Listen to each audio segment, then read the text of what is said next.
തൃക്കാരിയൂർ മഹാദേവ ക്ഷേത്ര തിരുവുത്സവം green protocol പാലിച്ച് നടത്താൻ തീരുമാനം. ആന്റണി ജോൺ എം.എൽ.എയുടെ അധ്യക്ഷതയിൽ ചേർന്ന യോഗത്തിലാണ് തീരുമാനം.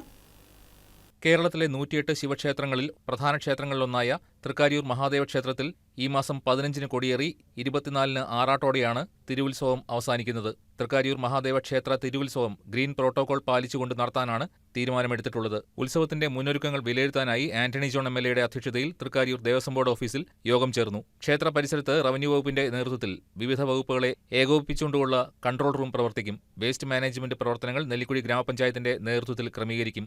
ആരോഗ്യവകുപ്പിന്റെ നിർദ്ദേശങ്ങൾ പാലിച്ചുകൊണ്ട് താൽക്കാലിക കടകൾ പ്രവർത്തിക്കുന്നതിന് യോഗത്തിൽ തീരുമാനമായി. നെല്ലിക്കുഴി പഞ്ചായത്തിന്റെ നേതൃത്വത്തിൽ ആരോഗ്യവകുപ്പിന്റെ ഏകോപനത്തോടെ ഡോക്ടർമാരുടെ സേവനം ഉറപ്പുവരുത്താനും ആംബുലൻസ് സൗകര്യം ഉറപ്പാക്കാനും യോഗത്തിൽ തീരുമാനമെടുത്തു. വേനൽ കടുക്കുന്ന സാഹചര്യത്തിൽ ഫയർ ആൻഡ് റെസ്ക്യൂവിന്റെ പ്രത്യേക ശ്രദ്ധയും സേവനവും ഉറപ്പാക്കാനും യോഗം തീരുമാനിച്ചു. കൊടുംവേനലിൽ ഉത്സവത്തിനായി എത്തുന്ന ഭക്തജനങ്ങൾക്ക് കുടിവെള്ളം ഉറപ്പാക്കുന്നതിന് ആവശ്യമായ ക്രമീകരണം നടത്തും.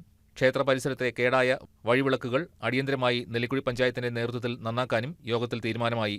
ഉത്സവ ദിവസങ്ങളിൽ തൃക്കാരിയൂരിൽ വൈദ്യുതി തടസ്സം ഉണ്ടാകാതിരിക്കാൻ KSEBയുടെ പ്രത്യേക ശ്രദ്ധ ഉണ്ടാകണമെന്ന് യോഗം തീരുമാനിച്ചു. തൃക്കാരിയൂർ ക്ഷേത്ര ഉത്സവവുമായി ബന്ധപ്പെട്ട വിവിധ സർക്കാർ വകുപ്പുകളുടെ ഏകോപനത്തോടെയുള്ള പ്രവർത്തനം ഉറപ്പുവരുത്തുമെന്നും നാടിന്റെ ആകെ ഉത്സവമായി മാറ്റുന്നതിനുള്ള പൂർണ്ണ സഹകരണം എല്ലാ വിഭാഗം ജനങ്ങളിൽ നിന്നും ഉണ്ടാകണമെന്നും യോഗത്തിൽ ആന്റണി ജോൺ എം.എൽ.എ പറഞ്ഞു.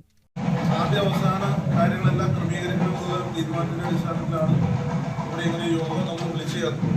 അപ്പോൾ അതുമായി ബന്ധപ്പെട്ടുകൊണ്ട് ക്ഷേത്രം ഭാരവാഹികളുമായി ബന്ധപ്പെട്ടുകൊണ്ട് പ്രധാന ദിവസങ്ങൾ ആ പ്രധാനപ്പെട്ട ദിവസങ്ങളുമായി ബന്ധപ്പെട്ടുകൊണ്ടാണ് കൂടുതൽ ഭക്തജനങ്ങൾ അമ്പലത്തിലേക്ക് വരുന്നതും സ്വാഭാവികമായിട്ടും എല്ലാവരുടെയും ഒരു ശ്രദ്ധ അത്തരം കാര്യങ്ങളിലൂടെ നമുക്ക് നൽകേണ്ടതുണ്ട്.